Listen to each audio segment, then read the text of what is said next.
I'm here with you. Hold on. Hey. Come in with me. No, we can't go in. We can't go in. Where the hell We cannot go in.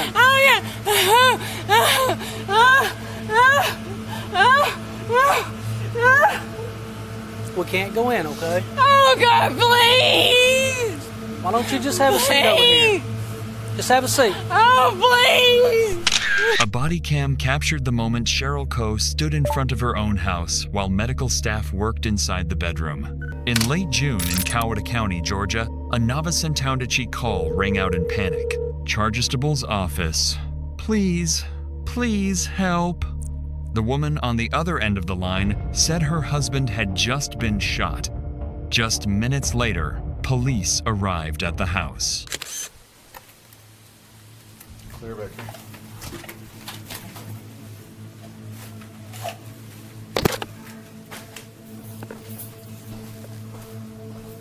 Sheriff's office! Sheriff's office!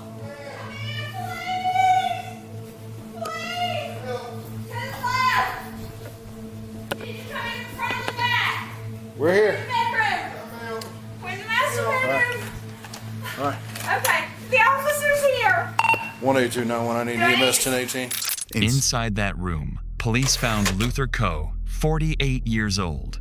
He had just been shot. And from that moment, what began as a distress call was gradually turning into a crime scene. Oh, God. Please don't hurry. He needs adjusted. You got a crime scene log. Negative. What about tape? Yeah. Negative. He needs adjusted in his left lung. Hurry. Come on, honey, come on. Come on, you can do it. Keep breathing. Slow. The bullet's lodged in his lung. Give me a chest shield.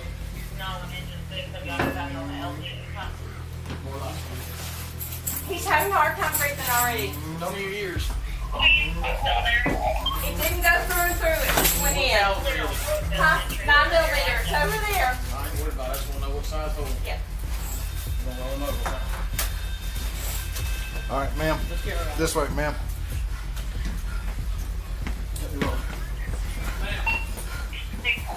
All right. Police determined that the woman in front of them was not just the person who called 911. She was Cheryl Howell Coe, 51 years old. Meanwhile, Luther Coe lay on the bedroom floor, shot. Please, God, please. Just have a seat right here. He's in good hands, man. The officers instructed her to sit down and remain in place. The scene was under control, and from that moment on, she was no longer treated as an outsider. He was out in the shop. He'd been in the shop since I got home. Okay. I had 5 Angry Orchards sitting out on the back porch by myself. Okay. I went to bed.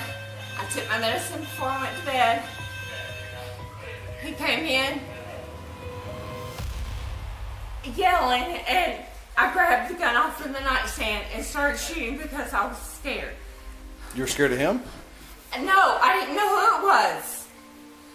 Okay. I didn't know who had come in. I just knew somebody had come in the house yelling. Come We in, leave sure. our doors open.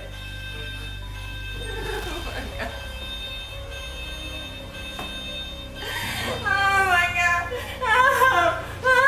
Come on, we'll walk right out here, okay? We're gonna walk right out here.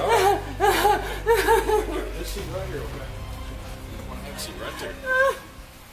Cheryl said her husband was out at the store when she got home. Then she heard screaming and believed someone had entered the house.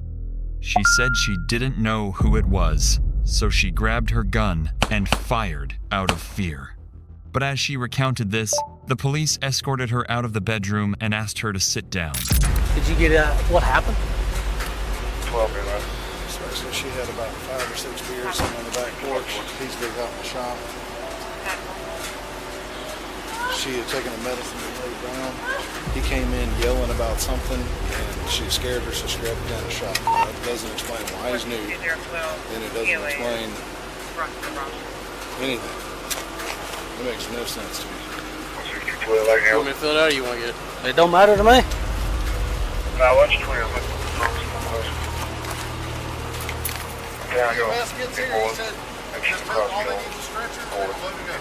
At this moment, the officers began piecing together what they had just heard.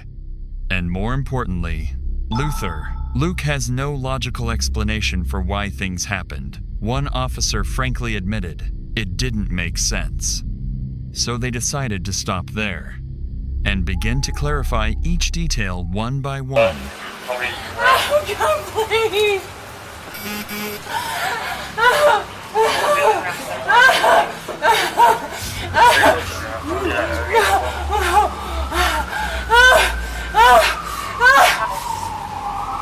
Oh, my God.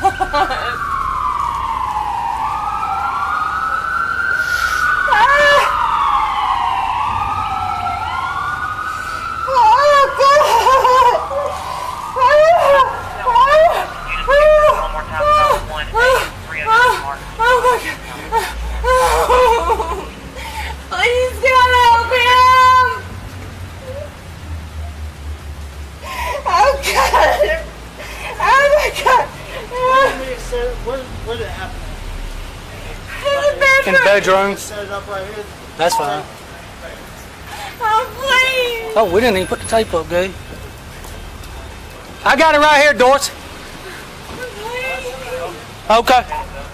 Please help him!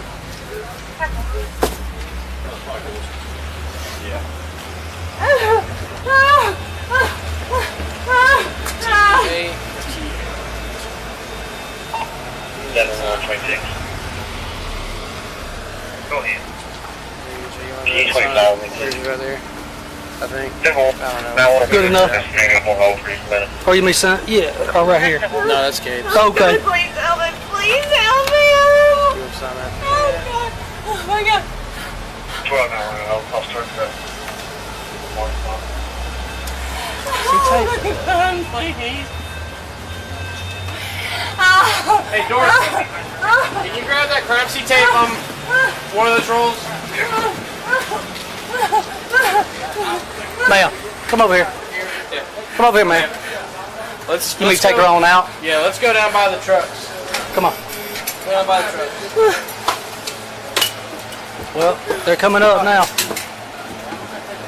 Hey, can y'all move? I'll grab whatever we need.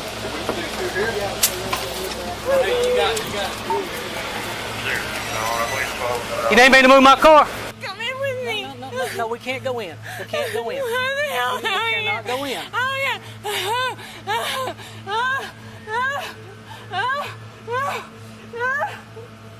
We can't go in, okay? Oh, God, please! Why don't you just have a seat over here? Just have a seat. Oh, please! Why are they all out here? No. No. Why are they all Come on. out here? Where is he? You want a chair? You want a Where chair? is he? What? Where is he? You want a chair? No! I just want to know what's going on with my husband. I think you already know what's going on. No, I don't! Why are they all out here? Oh my God!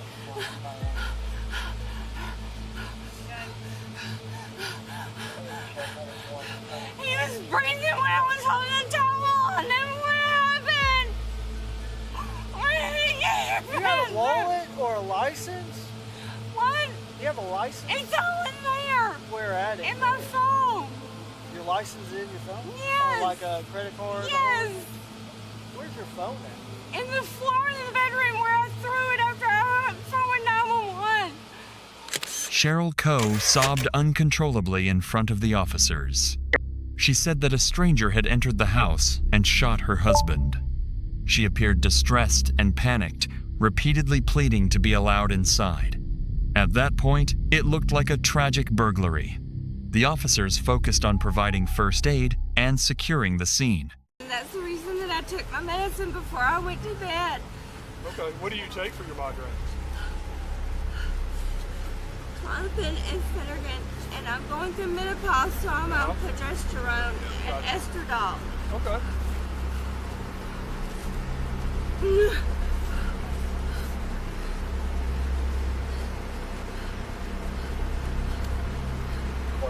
Here, one of my guys is going to take your blood pressure, okay? I got to put your cuff around your arm. Can I turn this off? I will. Okay.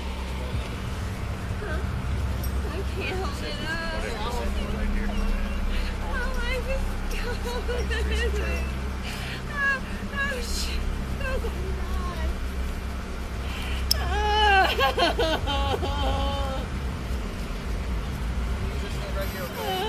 God. You're 1691 status. That's right. That's why I haven't turned it off yet. Okay. Not a problem.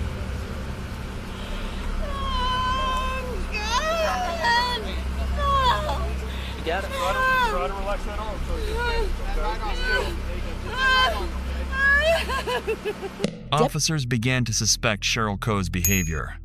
A deputy said he'd been outside with her for nearly an hour, but hadn't seen a single tear.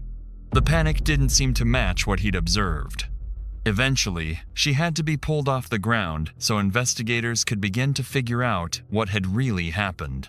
And from there, things started to change. My name's Gary, okay? I'm with the coroner's office, okay? And this is Shauna. She's with the sheriff's office. Listen to me, hon. You need to listen to me. Sit up. We know what's going on already, okay? So, okay, tell me what happened this evening. Just start with where were you before you saw him?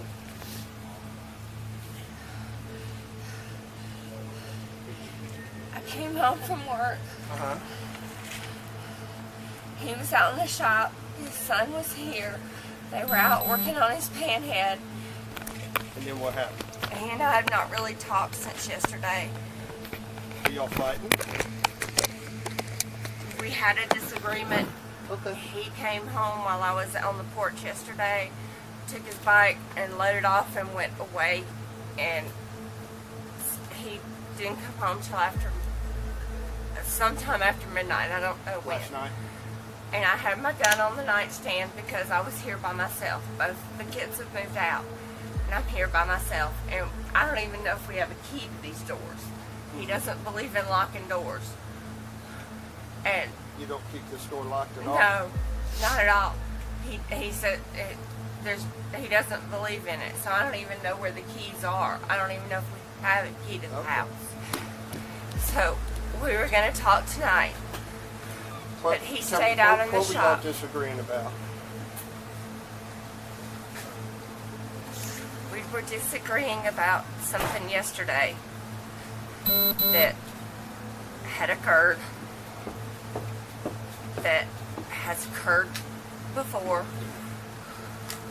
What, with somebody else? Somebody else involved?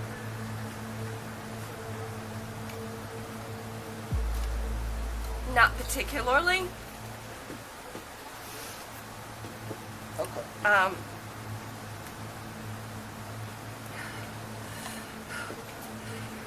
So we hadn't talked. We didn't talk. He was asleep this morning when I left for work. We didn't talk all day. And he sent me a text at 3 o'clock and told me he was ready to talk. And I told him I wasn't sure if I was. And that I'd be home when I got home. Maybe we could talk then. He stayed out in the shop when I got home. I came in. I drank several Angry Orchards. What time did you come in? Okay. At about 5:30. Okay. I didn't see him. I didn't see him when I got home. Okay. I heard him and the music playing out there. I got you. And his son was here. And his son came in and came to the garage and asked me to put the wild turkey back in the freezer because he had asked for a shot and couldn't find the glass. So I put the wild turkey back in the freezer. I put the groceries up. I went out and I got an Angry Orchard and I sat on the back porch. I always sit on the back porch every day and have a few beers. I have a few Captain Morgan onions and Dr. Pepper, or Angry Orchard is what I had tonight. I had those. He was still out in the shop. I decided I needed to go to bed because I have to open tomorrow. And I went in and I took my medicine. He was still out here. I fell asleep. And then I heard somebody come in the door yelling, and I just reached over on my nightstand and grabbed my gun because that was the only thing I needed to do. When investigators began questioning her, Cheryl Coe didn't deny anything. She admitted she fired the gun. She said she had been drinking and had taken medication. She said she panicked. And then she reached for the gun on the nightstand. 2 shots. So you grabbed your gun, and then what? I shot twice. And I figured out it was him after I shot him, and he told me I had shot him. Did you see him? The bedroom door was, no, the bedroom door was closed. I have blackout curtains on the windows. No. No. Was the TV still on at that The point? TV was still on, but I couldn't, all the doors were closed. I have blackout curtains on the windows because of my migraines. And I was asleep. Were you in the bed? I was in the bed. Where was he? He was in the doorway. He was standing in the doorway? He was standing in the doorway. So that door was open? Right? No, it wasn't. It was closed when I went to bed. But I'm saying it was open. It was swung open. Okay. And that, I mean, I didn't know what else to do. I just grabbed the gun like he's always told me to. And then what happened after that? He said what did he say? He said you I shot the gun twice. And the second time he said I shot him. And I realized it was him when I heard him speak. And I grabbed the towels and tried to figure out where I had shot him. And then I called 911 and they told me to put the towels where it was. I couldn't see where it came out anywhere. So I put pressure on it like they told me to, and they told me that if it got too full of blood to put another towel on it. So I grabbed another towel and put it on it. He was breathing. He needed a chest tube. I know that. He was breathing. But I told them to hurry when they got here. I told them he needed a chest tube because it was stuck in his lung, and he was talking to me, and he was talking to me when they came in. It was a strange story, but for the detectives, the pieces still didn't fit together. Investigators believed she had given contradictory statements. On June 24th, the day after the shooting, she was brought back to the police station for questioning again this time. Do you understand each of these rights as I've explained them to you? Okay. Having these rights in mind, do you wish to talk to us?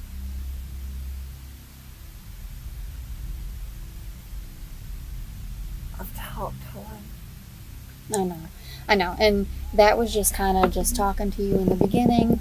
But now we kind of just have some other questions for you too. Okay. I have the right to answer them and not answer them, correct? That's correct. I answer what I can. Okay. All right, Cheryl. So I know you told me about yesterday, and the events leading up yesterday until tonight.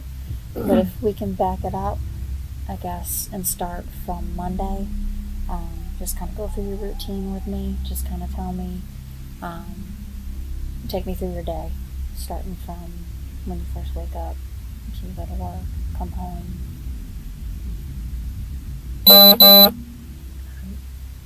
Usually up about 5:30.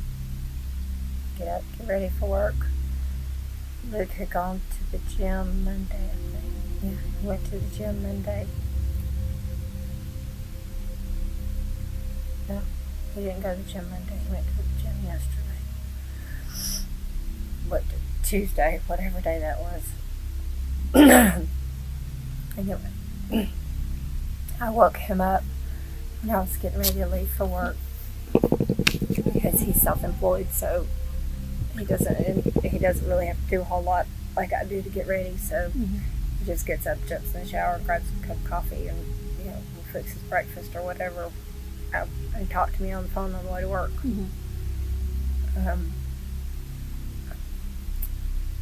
We had a normal conversation for us on the way to work on Monday. I went in and opened the Women's Imaging Center, and for the first hour I'm by myself, so it's like I'm slammed with stuff. And then when it dies down, I'll usually text him and text other people that I talk to, good morning. I'm sure I texted him that day because I was making plans for the week. And he disagreed with my plans for the week. He said it made his stomach turn. And I said, okay. I was asking, I wasn't telling.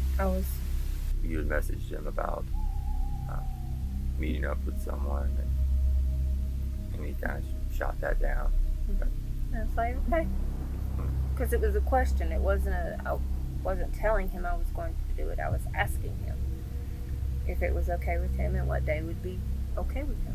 Did you always have to ask him if it was okay, or did you guys have any rules? Or Yeah, we had a lot of rules. Over a year's time, we worked out a lot of rules, but we always got to those rules because of some type of issue or something, and that's the reason Monday I was just like, let's just don't do this anymore, because it seems like every time we get into heated discussion, and by no means have we ever laid our hands on each other or anything like that,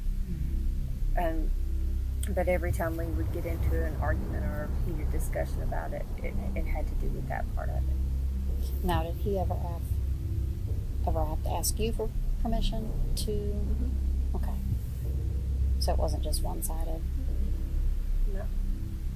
It was. I mean, he would plan something, and then he would be like, have you got anything going on that day? Are you okay with this? And that would be it. So if you said no, would he not do it, or would he follow through with it? No, he would not do it. Just like he told me no, and I was okay with that. I said okay. But when he told me that it kind of made his stomach turn, I was like, that's when I told him, I said, let's just don't do it anymore.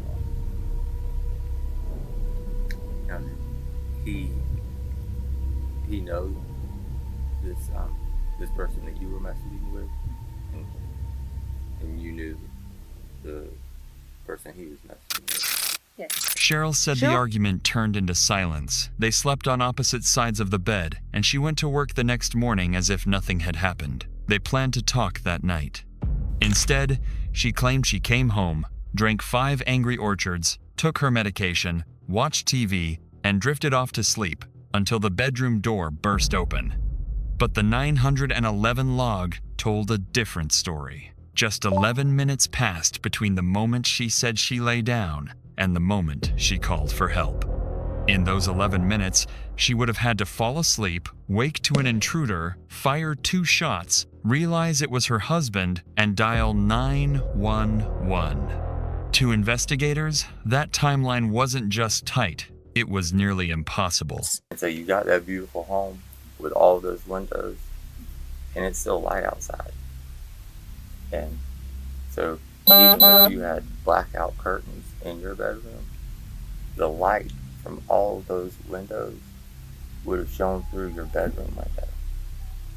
So then that, coupled with the television being there, a person would recognize that their husband of 4 years and the partner of 6, especially if they're speaking, yelling, angry.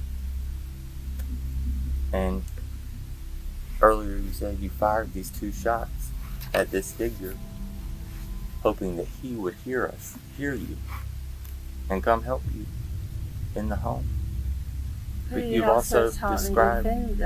Yes, ma'am, but you said that you fired these shots so that he could hear you out in the shop where he was playing music so loud. And you just described going into the bedroom to a place where you didn't hear the music anymore. And so I'm having trouble making sense of how both you say you couldn't recognize even the silhouette of your husband through the door when all this light is shining through, and who is speaking to you, yelling at you.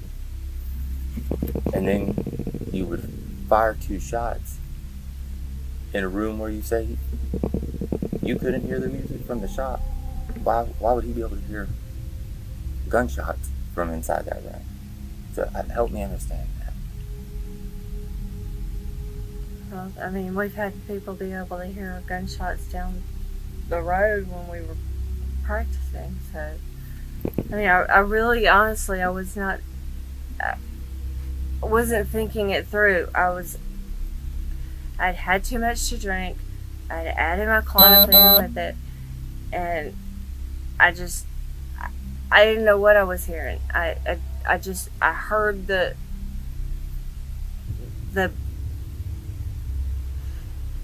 door slam open, and I couldn't. I was asleep. I couldn't focus on anything. All I knew was my gun was right here because it was there I put it there last night when he was gone. And then let me ask you this, because you said you went to bed at 7:15, correct? Sometime around that. Okay. And you called 911 at 7:26, correct? That's what the call screen says, that you called 911, okay? So that means that you were asleep for approximately 11 minutes. Okay? If you fell asleep If you fell asleep immediately. So 7:15 to 7:26, that's 11 minutes for someone to fall asleep so hardly that they don't know what's going on, or, the door's, slung open, and the first thing that you do is reach for your gun and fire off 2 rounds. So I had too much to drink. Okay. So when I talked to you previously, you stated that somebody slung that door open and they were shouting and screaming, and remember I asked you didn't recognize if it was your husband's voice or not. And what did you say? Do you remember what you said to me? At this point, no, I don't. Okay. You had said that you were too dazed and didn't really know who was screaming and yelling, or what they were saying. So now you're telling us that somebody slung open the door and didn't say anything until you fired the second shot, and then he said, "You shot me." And then you realized that it was your husband. Cheryl said she was asleep. A door burst open. Panic. 2 gunshots. But investigators don't work on panic. They work on time. From 7:15 to 7:26, 11 minutes. In that time frame, her testimony has to try to explain a lot. And the more it tries to explain, the less it makes sense. When the door swung open, all I could think of was, somebody's come in the house again. That's why that gun is there. That's why he bought me that gun, was to protect myself. And I had it out last night because I was home alone. Well, I didn't know whether I was home alone or not at that point. So I grabbed it and I shot. I saw a figure and I shot once, and then I shot again. And when I shot the second time, he said my name, and I was like, "Oh my God!" Yeah, I dropped everything, and he's like, he said, "You shot me," and I couldn't see where I had shot him, and it looked like it had grazed his arm, and then I lifted up his arm and saw that it was right here. And he started telling me he was having trouble breathing, and I called 911, and they told me to put a towel on it, and they said if that towel got too soaked to get another towel, and I was running back and forth getting the towels and putting it on there. And I mean, he was literally talking to me as the EMTs were coming up the stairs, and it stopped that fast. I mean, I kept holding pressure on it while they were getting their stuff out, and then I moved out of their way so they could do what they needed to do. But it all happened so fast.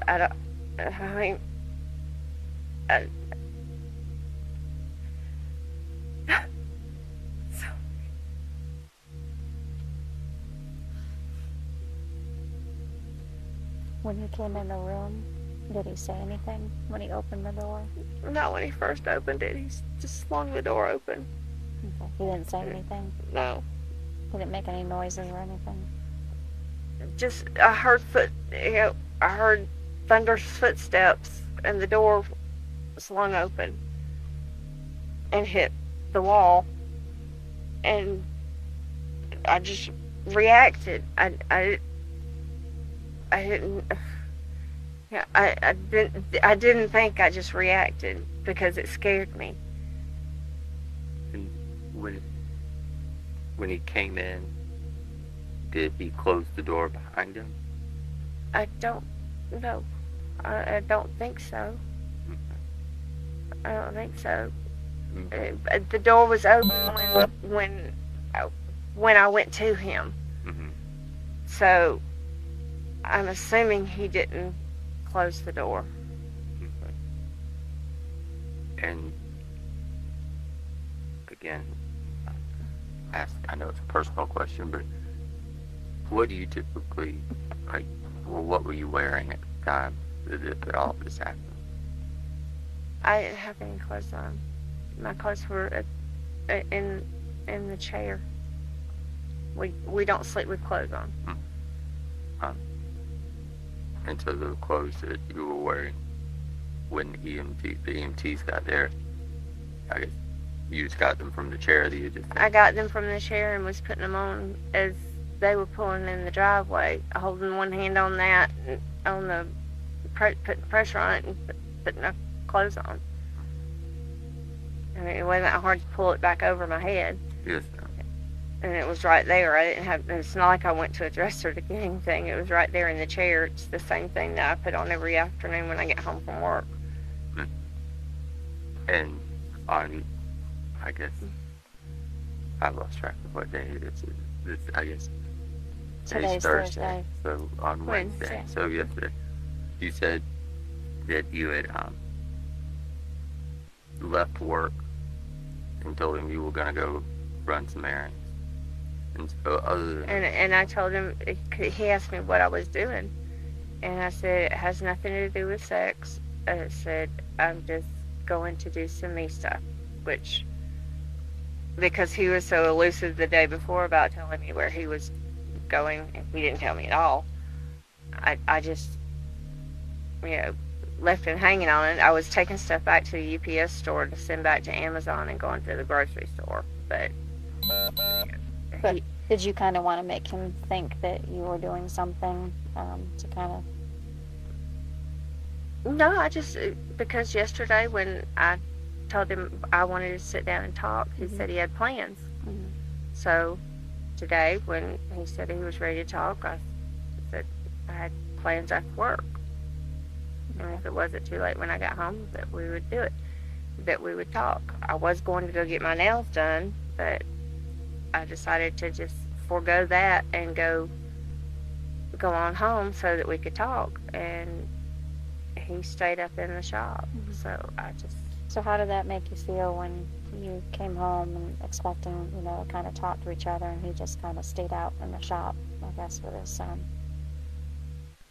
Well, I guess we'll get to it eventually.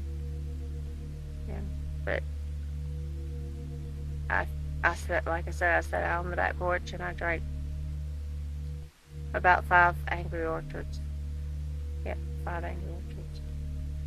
And about what time did you say you got home? You remember? It was after 5:30 because driving from Fayetteville to the UPS store at Publix out at Thomas Crossroads and then coming through the traffic and hitting the bypass and I went to Food Giant, Little Giant. I went to Little Giant and got groceries and got stuff to make dinner. And then I stopped at the Crossroads store at Macedonia and Roscoe Road and got cigarettes and headed home the back way. And so when I got there and I was getting the groceries out of the car, Levi came down and said, when you go in, would you put the bottle of wild turkey back in the freezer? Dad sent me to get him a shot and I couldn't find his glasses. And he had his shot glasses. Okay, so I went in, I put up the groceries and put his wild turkey back in the freezer, changed my clothes out of my work clothes, and went and sat out on the back porch. I decided, I think we eat leftovers, or he can eat leftovers or whatever. A lot of times I don't eat at night. So after, like I said, after he was still up there, wasn't coming down, and kept turning the music up louder, I was just like, I'm just going to bed. I'm done with the day. I took my medicine and went to bed. And I guess going back to the messages between the two women that he was messaging with,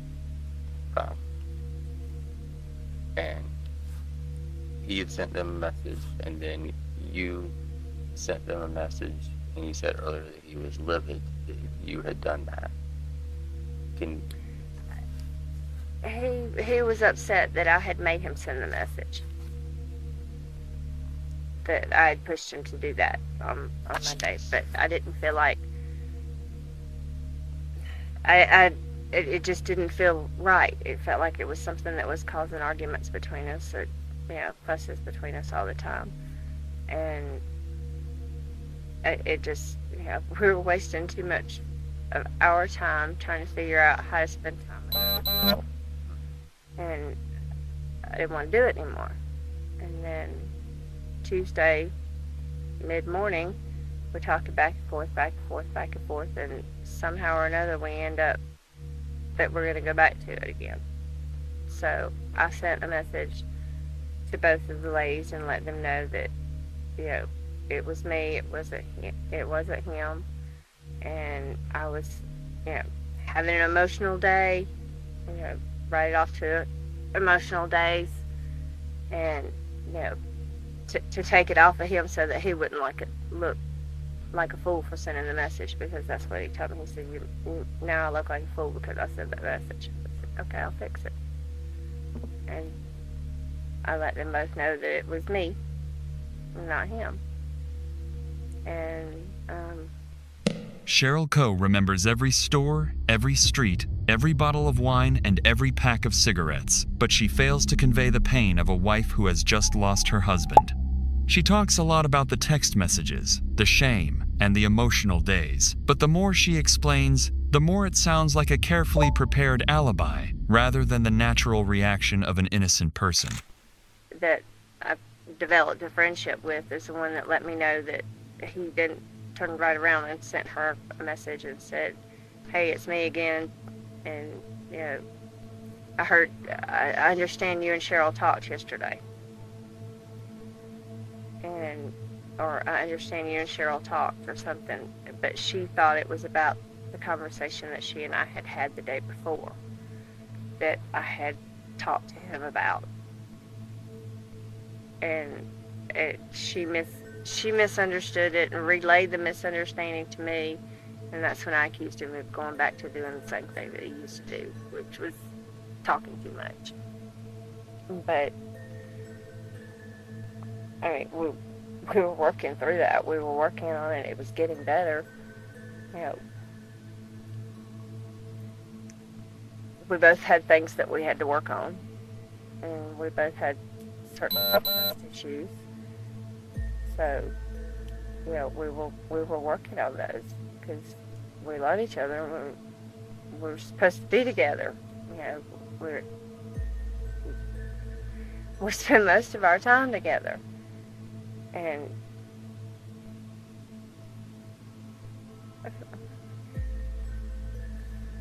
it doesn't particularly seem fair, you know.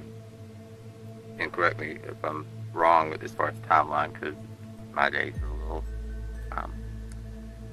muddied, but for him to tell you that it turned his stomach to think of you spending time with this person on Monday, and then Tuesday it's all good again, and he's messaging these two women and then making you fix it, basically, or make him cover for him. I can understand what that. He didn't make me fix it. I offered to fix it because he made me feel like it was my fault that, you know, he was embarrassed. So I offered to fix it and take that off of it. And so after that, after you fixed it, and then he began messaging your friend again, and there was the confusion. I guess if you weren't, earlier you said he had messaged on Tuesday and had this left with his bike that needed to be fixed, right? And you said if you're with this person or this person, be careful or whatever. And so if you can explain to me the time frame between him, you messaging your friend, say, that was me, I was having an emotional day, and then him reaching out to her, realizing there's this misunderstanding between which conversation she's thinking of. I'm sorry, within a couple of hours. Okay. And then, at what point did you and he have the opportunity to have a conversation about the misunderstanding and what you described as you being wrong?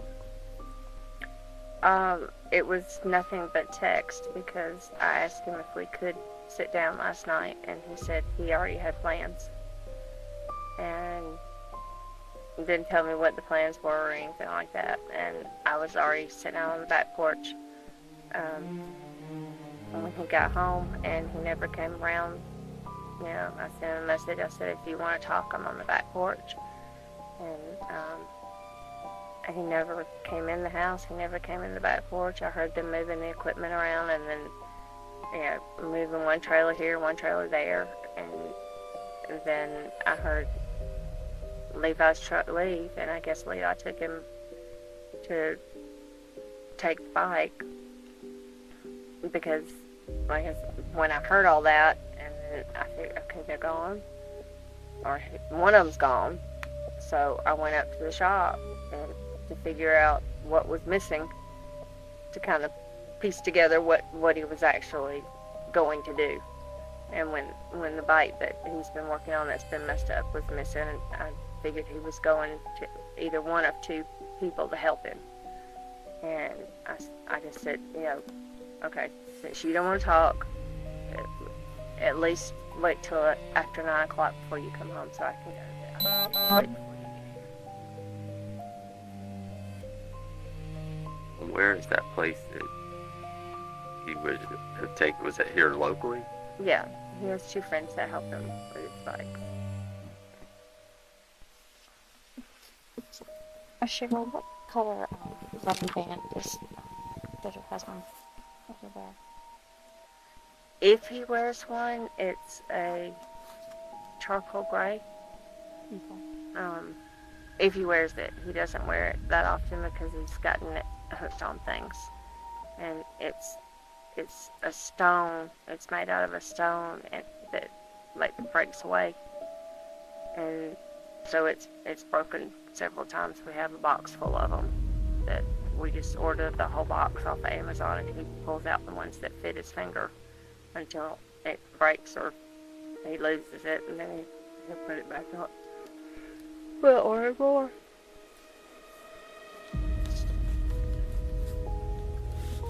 But he does, like I said, he doesn't always wear it when he's working, because he works out clearing land and, you know, with equipment and things like that. And when they were clearing trees from the tornado, we got it hooked on something and it ripped a part of his finger, so he wasn't wearing it for a long time.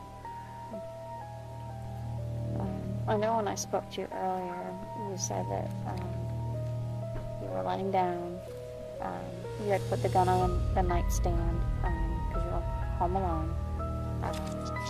And you said that he or someone came in the door, swung the door open, and then you stated that they were yelling or screaming or saying something.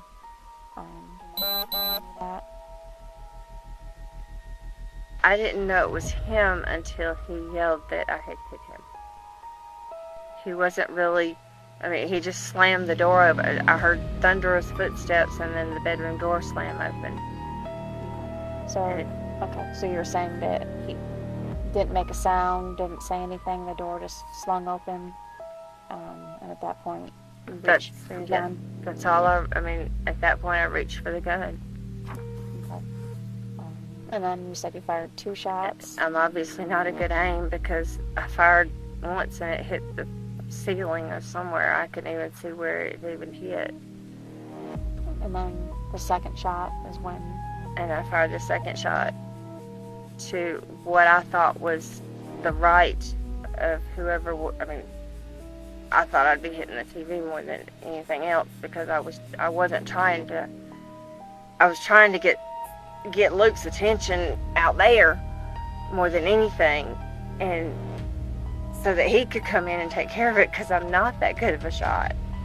And I didn't even until he said, "Cheryl, you shot me." And he's like this, and I turned the light on, and I'm looking, trying to find where, and I saw blood on his arm, and I thought maybe it had grazed his arm, and then he lifted his arm, and that's when I saw the hole.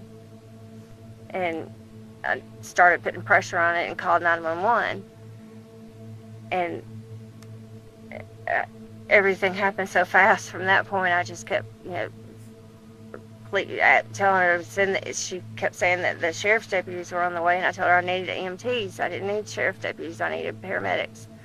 And the sheriff's deputies could come later. I didn't want them there first. I wanted the ambulance there first.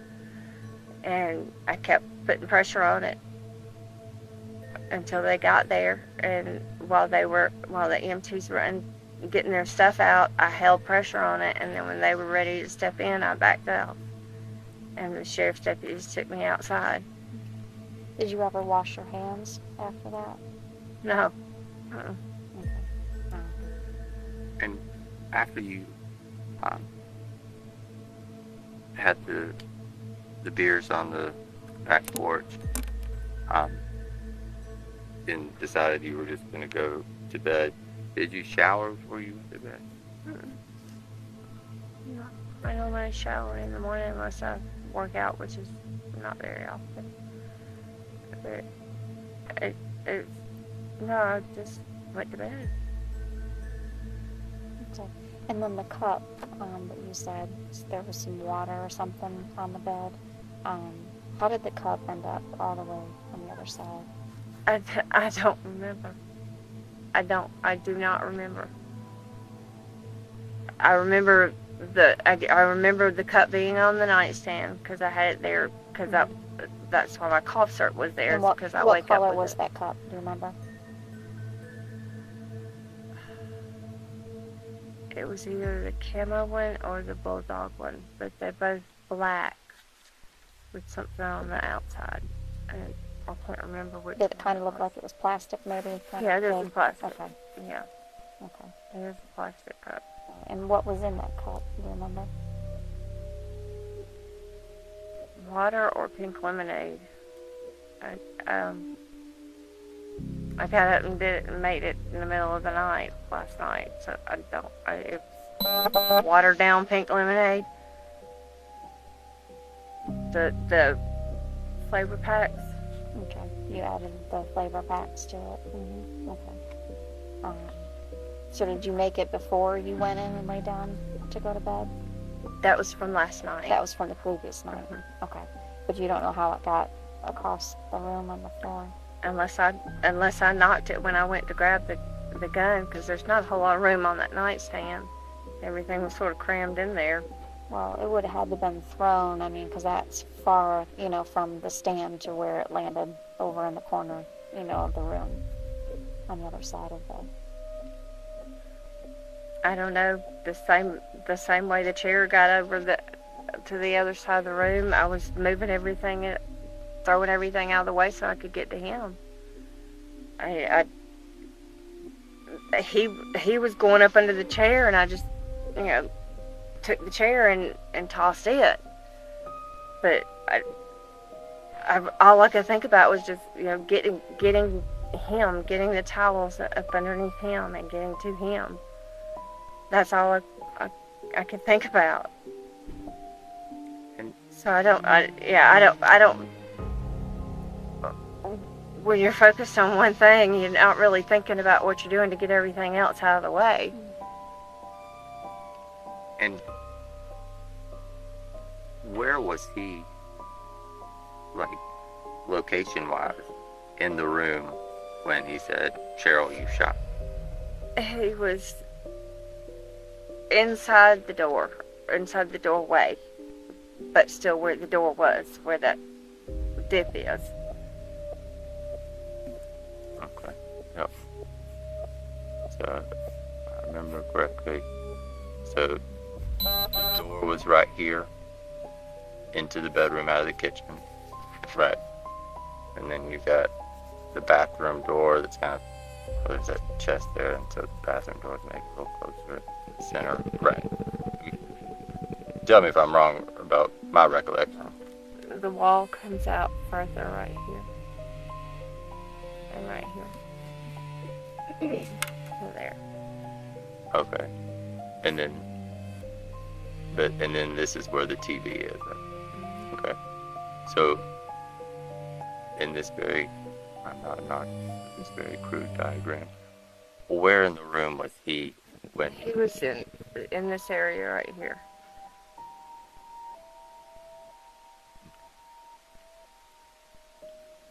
And when he said my name and said that I had shot him, I jumped up and I turned on the light, and I was looking, trying to find where it was. I saw blood, but I couldn't tell where it was coming from. Was he still standing at that point Yeah, in time? he was still standing, and then he lifted his arm, and he said, and I saw where it was, and that's when I called 911, because, and he laid down and rolled over, and I couldn't see where it had gone through, so it had to have still been in there, because I couldn't find anything on his back, and the 911 operator just said to keep putting pressure on it, and if the towels got soaked, to grab another towel. I went back in the bathroom to grab another towel and put it on there. And when you went back in the bathroom and came back out, what was he doing? Where was he at? He was laying in the floor with his head facing towards... Can you draw it? Can you kind of just show us on here, I guess, if that's the bathroom, where he was laying? This is where the wicker chair was, and he was right here.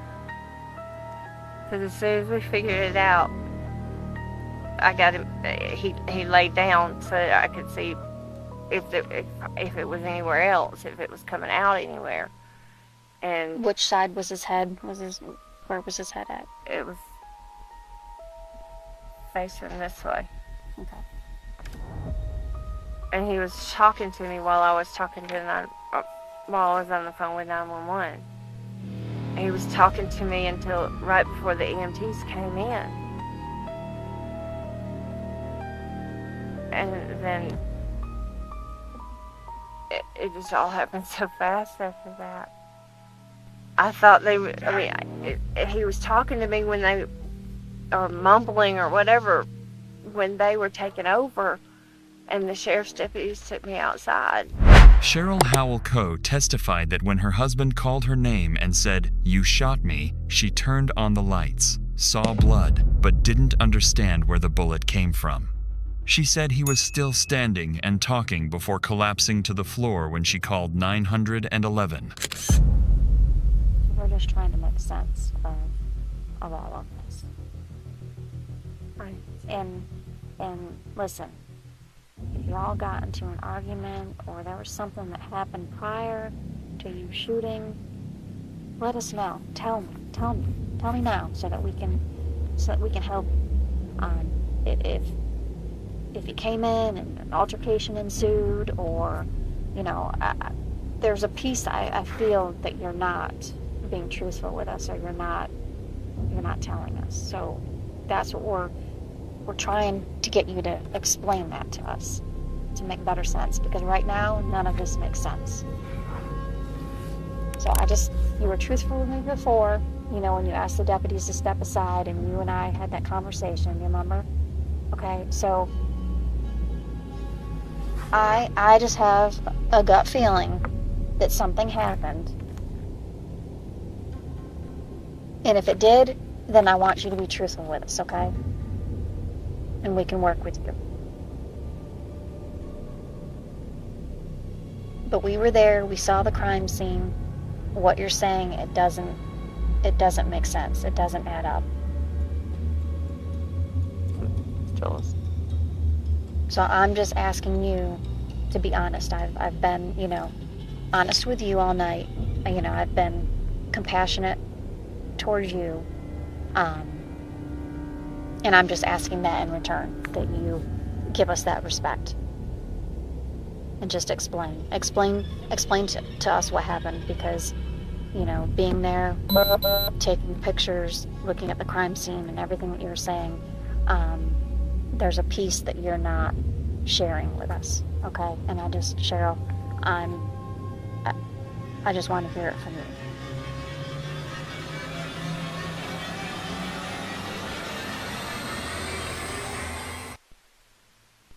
He came in and he slammed the door open and he was yelling at me. Okay, when you say who's who? Luke. Okay. He was yelling and throwing things and grabbed a hold of me and told me if I wasn't going to talk to him that I had to go sleep in the other room, and he was pulling me out of the bed and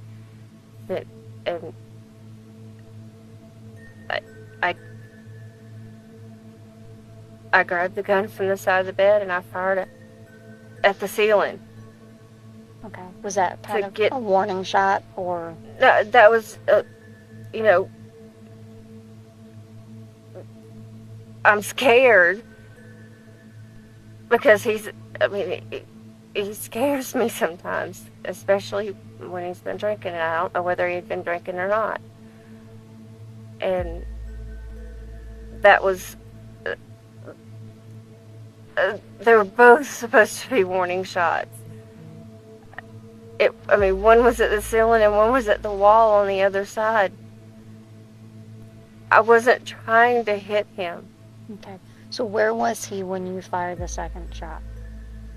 Still, he had turned around and come back in the doorway. Turned around from where? From the kitchen doorway, from the doorway. He was still in this area right here. Okay, so you had already fired the first shot, correct? I fired the first shot. Okay. And then he started moving back, like he was coming back in there to drag me out of there. So I fired the second shot, and I was trying to shoot the wall. I was never trying to shoot him. And that's why when he said I hit him, I had no idea where where I could have hit him. Were you standing, or were you still in the bed when you were firing the rounds? By the time I shot the second one, I was standing. Okay. And where were you standing? If your bed is there from your nightstand, where were you standing on the ring? Right here. Okay. On this map. All right. So when you fired the first shot that went over his head, was he trying to leave the room, or what was he doing at that point in time when you had fired that shot? He was going after something. And I don't know what he was going after. Did he say anything to you?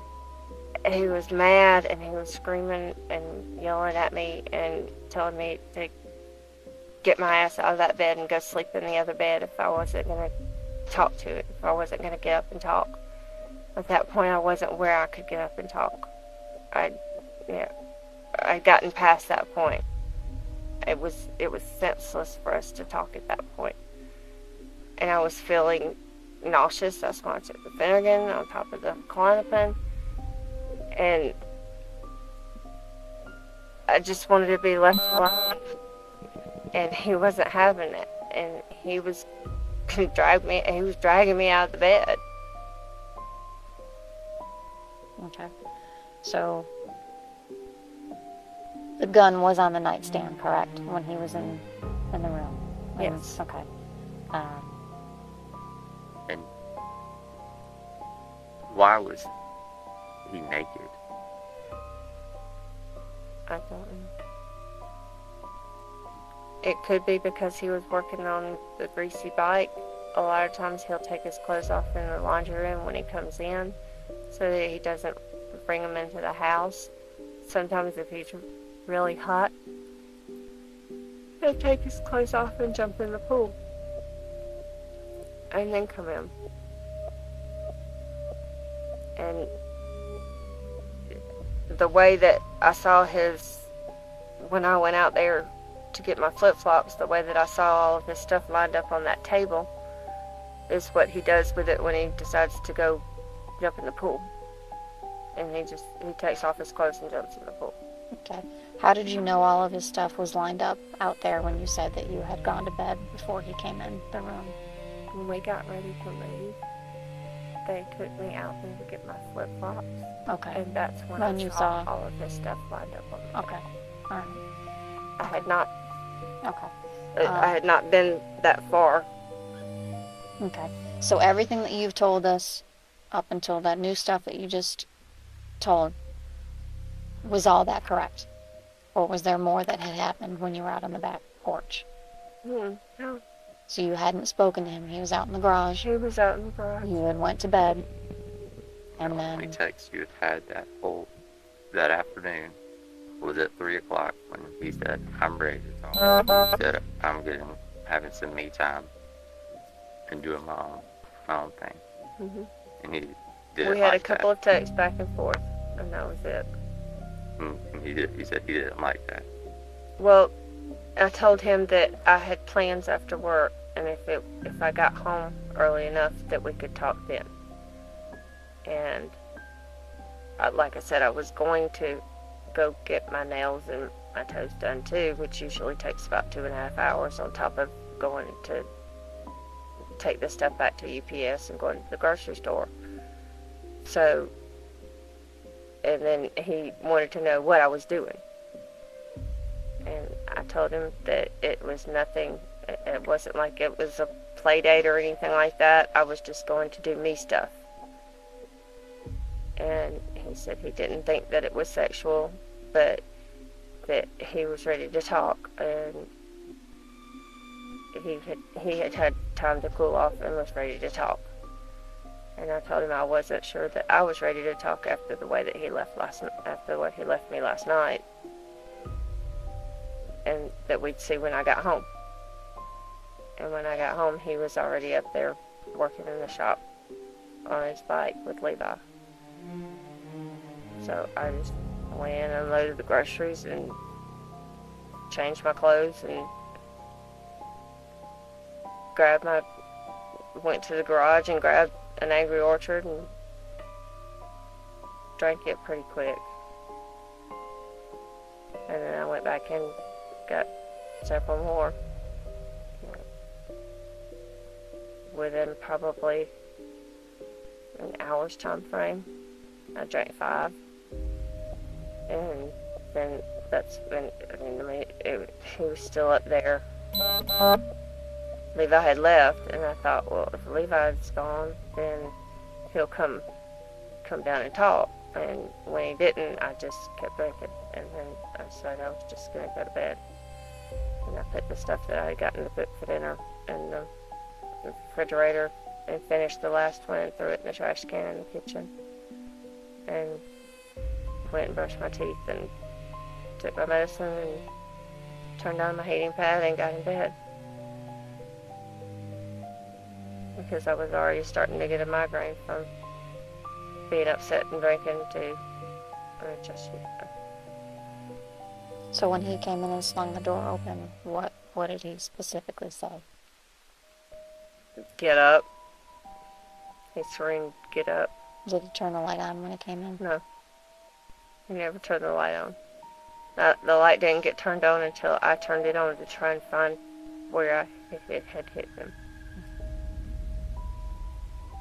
Now, when you and I spoke earlier, I had asked you, remember I asked you if you guys were ever physical with each other, if he ever put his hands on you, and at that point you told me.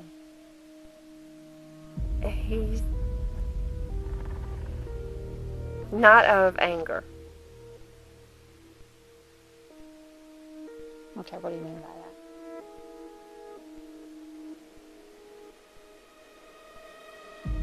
He gets turned on and very aggressive when he gets turned on. And so I've gotten used to it. It's not a big deal anymore, but he likes to slap real hard and leave marks on my breath. And I would only let him do it every now and then, I got used to it, but he wasn't allowed to do it before we were seeing anybody else or before we were going to or having a party, because I didn't want anybody else to see it. So what was different about tonight?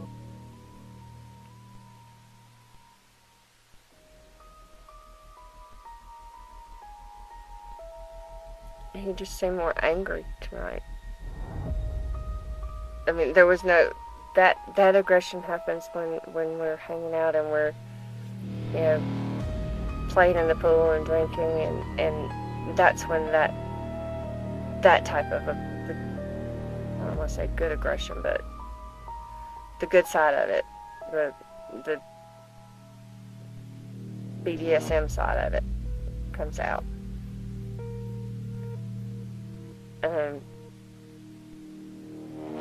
It pleases him, and it's a big turn on for him, so I've learned to get used to it and work with it when he's in that mood. But this was not, there was no playfulness, there was no kissing, there was nothing before he came barreling in there except me trying to go to sleep.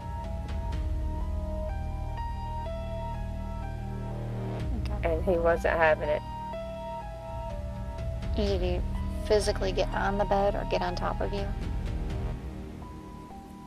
He did not get up on top of me. He ripped the pillow out from between my legs and started to pull me out of the bed. And he said if I wasn't going to get up and get up and talk to him, that I was going to get up and go to the other bed. And how did he make it? If he came in and you're laying down and he snatches the pillow between your legs, how did we get from that to him being back to the entrance of the bedroom and you standing on that mat shooting him? Like, how did that distance occur? He went back out of the bedroom to go get something else, and then was on his way back into the bedroom. Is that when the door was flung open when he came in the room the second time? The door was flung open when he came in the room the first time. Okay. So how did he come in the second time? He came stomping in the second time. Okay. And that's when I grabbed it and shot over here. And he became more angered and aggressive, so I shot toward this way. And I was trying to hit the wall behind the TV. I had no idea that it was that close to him. I was just trying to hit the wall behind the TV so that it would scare him off or make him leave.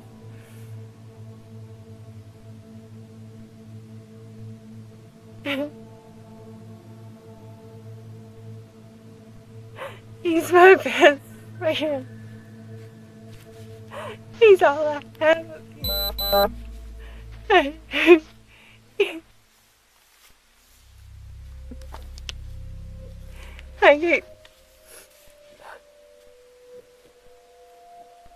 I can't do this without him. And I never meant to do that. Never, ever meant to do that. After investigation and trial, the jury concluded that Cheryl Howell Coe did not act in self-defense, as she initially claimed. Prosecutors argued that the 2 shots were not warnings, but rather intentional acts. Despite these contradictions, Cheryl Howell Coe was ultimately convicted of malice murder, felony murder, and aggravated assault in the death of her husband, Luther Luke Coe III.